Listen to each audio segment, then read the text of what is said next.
ہے تارے پہچانتے ہی جانوروں کو نبی حکم فرما دیتے ہیں تو فوراً عمل پیرا ہو جاتے ہیں، جھاڑوں کو درختوں کو حکم فرما دے تو فوراً تر و تازہ ہو جاتے ہیں۔ نبی کے حکم کے آگے پہاڑ پتھر بے جان چیزیں اپنا سر خم کر رہے ہیں، لیکن ہم انسان ہیں، اللہ تعالیٰ نے ہمیں عقل سلیم عطا کیا ہے، عقل کی دولت سے، علم کی دولت سے ہمیں مالا مال کیا ہے، لیکن ہماری حماقت دیکھو، جانتے ہیں کہ شراب پینا اسلام میں حرام ہے، باقاعدہ جا کر شراب خانوں میں جاتے ہیں اور شراب پیتے ہیں۔ جانتے ہیں کہ جوا کھیلنا اسلام میں حرام ہے، جوا خانے مسلمانوں سے آباد ہوتے جا رہے ہیں۔ جانتے ہیں کہ جھوٹ بولنا، دھوکہ دینا، بدکاری کرنا، زنا کرنا، بد نظری کرنا، بری نظر سے دوسروں کی طرف دیکھنا حرام ہے، لیکن ہم برابر دیکھتے جا رہے ہیں۔ یہ نبی کی سنت میں سنتوں کی توہین نہیں تو کیا ہے؟ تو لہٰذا دوستو، میں آپ سب لوگوں سے یہی گزارش کرتا ہوں کہ سرکار سیدنا شیخ عبد القادر جیلانی، محبوب سبحانی، پیران پیر، غوث اعظم دستگیر، قدس سرہ العالیہ، تمام ولیوں کے ولی، تمام پیروں کے پیر، آپ کا ایک نام ابو محمد میرا محی الدین بھی ہے۔ محی الدین کس لیے پڑھا؟ کیا ہوتا ہے محی الدین؟ محی الدین کا معنی ہے دین کو زندہ کرنا۔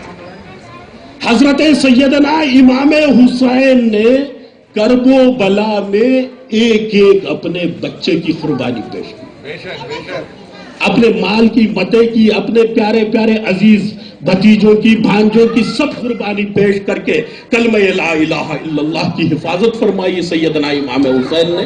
تو حضرت غریب النواز رحمت اللہ تعالی علیہ نے فرمایا، شاہ است حسین بادشاہ است حسین، دی است حسین دی پناہ است حسین، سرداد نداد در دست یزید، حقا کے بنا لا الہ است حسین۔ یہ کلمہ طیب ہی تھا جس کے خاطر سیدنا امام حسین کبھی حضرت امام قاسم کی جوانی کو لٹا رہے ہیں، کبھی حضرت علی اصغر کو لٹا رہے ہیں، کبھی حضرت علی اکبر کو لٹا رہے ہیں۔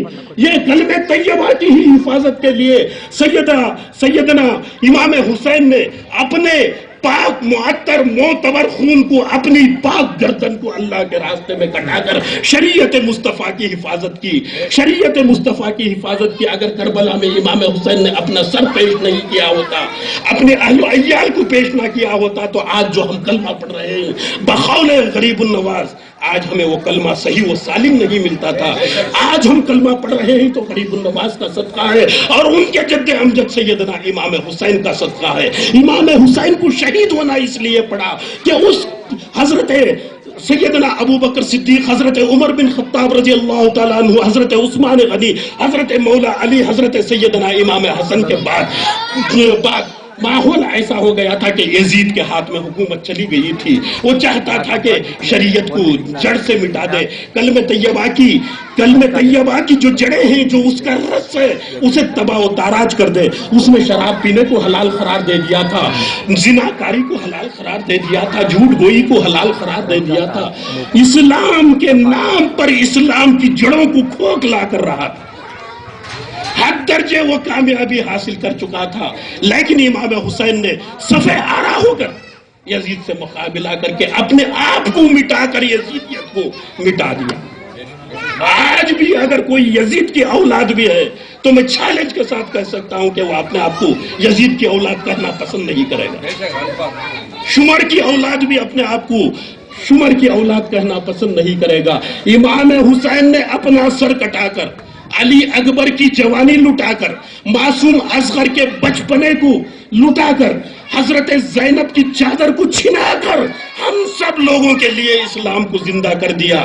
بعد جیسے ہی سیدنا کربلا کا معرکہ ہوا تو اس کے بعد کئی 100 سالوں تک کا، صدیوں تک اسلام کے نام پر سلاطین اسلام اپنی منمانی کرتے تھے، اپنی طبیعت کی شریعت بنا چکے تھے۔ سیدنا شیخ عبد القادر جیلانی کو اللہ تبارک و تعالیٰ نے ولایت کے مقدس عنصر کے ساتھ پیدا کیا، ولایت عظمیٰ عطا کر کے پیدا کیا۔ تو سیدنا شیخ عبد القادر جیلانی نے دین کو ایسے زندہ کیا، ایسے زندہ کیا، مورخین اکرام فرماتے ہیں ایک راستے میں